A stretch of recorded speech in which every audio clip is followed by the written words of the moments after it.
ఈ రోజు వీడియోలో మటన్ కోఫ్తా కర్రీ ఎలా ప్రిపేర్ చేసుకోవాలో చూద్దాం. ముందుగా మటన్ కోఫ్తా చేయడానికి 2 స్టెప్స్ ఉంటాయి, మీట్ బాల్స్ చేయడం అండ్ గ్రేవీ చేయడం. సో ముందుగా మీట్ బాల్స్ ని ప్రిపేర్ చేయడానికి నేను 500 grams ఆఫ్ కీమాని 2 times వాష్ చేసి వాటర్ పిండేసి పెట్టుకున్నా. మ్యారినేషన్ కోసం పసుపు, ఉప్పు, కారం, ధనియా పౌడర్ అండ్ అల్లం వెల్లుల్లి పేస్ట్ వేసి బాగా కలిపేసి పెట్టుకోవాలి. తర్వాత ఒక మిక్సీ జార్లో ముందుగా మ్యారినేట్ చేసి పెట్టుకున్న కీమాని వేసి బ్లెండ్ చేసుకొని పక్కన పెట్టుకోవాలి.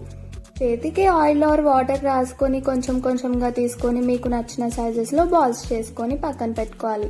బోన్ పీసెస్ ఏమైనా ఉంటే ఒక కుక్కర్లో పసుపు, ఉప్పు, వాటర్ వేసి కుక్కర్లో ఉడికించి పెట్టుకోవాలి.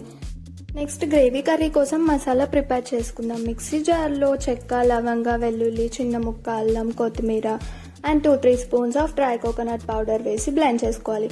గ్రేవీ ఎక్కువ కావాలి అనుకుంటే ఈ కోకోనట్ పౌడర్ ఎక్కువైనా వేసుకోవచ్చు. దీనిని మొత్తం కోర్స్గా గ్రైండ్ చేసి పక్కన పెట్టుకోవాలి. నెక్స్ట్ వెడల్పుగా ఉన్న పాన్ తీసుకోవాలి. దీనివల్ల మన కోఫ్తాలు విరిగిపోవు. 3 spoons ఆఫ్ ఆయిల్ వేసి 1 మీడియం సైజ్గా కట్ చేసుకున్న ఆనియన్ కొంచెం గోల్డెన్ బ్రౌన్ కలర్ వచ్చేంత వరకు ఫ్రై చేసుకోవాలి. ముందుగా రెడీ చేసుకున్న పేస్ట్ని వేసి పచ్చివాసన పోయే వరకు ఫ్రై చేసుకోవాలి. ఇప్పుడు ఫ్రై అయ్యాక కొంచెం పసుపు, ఉప్పు వేసి బాగా కలిపేసుకోవాలి. ఆ తర్వాత మన కర్రీకి తగినంత కారం చూసి వేసుకోవాలి. నేనైతే ఇక్కడ 2-3 spoons ఆఫ్ కారం వేసేసుకున్నా. మరి 2 minutes ఫ్రై అయ్యాక 2-3 glasses ఆఫ్ వాటర్ పోసి మూత పెట్టేసి ఉడికించుకోవాలి. వాటర్ ఒక పొంగు వచ్చాక ముందుగా రెడీ చేసి పెట్టుకున్న మీట్ బాల్స్ ఒకదాని తర్వాత ఒకటి ఇలా వేసేసుకోవాలి. ఎక్కువ కలపకూడదు, విరిగిపోతాయి. కావాలంటే ఒకసారి ఇలా అడ్జస్ట్ చేసుకోవాలి.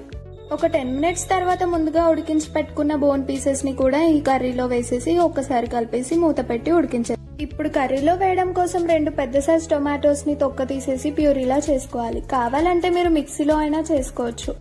20 minutes తర్వాత కర్రీ బాగా ఉడికిపోతుంది. అప్పుడు లాస్ట్ లో ఒకసారి మూత తీసేసి టమాటో ప్యూరీ, మేథీ లీవ్స్, కొత్తిమీర, ధనియా పౌడర్ వేసి ఇంకొక 10-15 minutes ఉడికించుకోవాలి.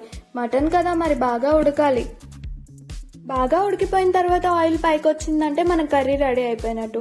ఇక్కడ కోఫ్తాని కట్ చేసి చూపిస్తున్నాను, చూడండి ఎంత సాఫ్ట్ గా కుక్ అయిందో. ఇది రైస్, చపాతీ, రోటీతో చాలా టేస్టీగా ఉంటుంది. ఒక్కసారి ట్రై చేసేయండి, ఫిదా అయిపోతారు. వీడియో నచ్చితే like, share and subscribe to my channel. Thank you for watching.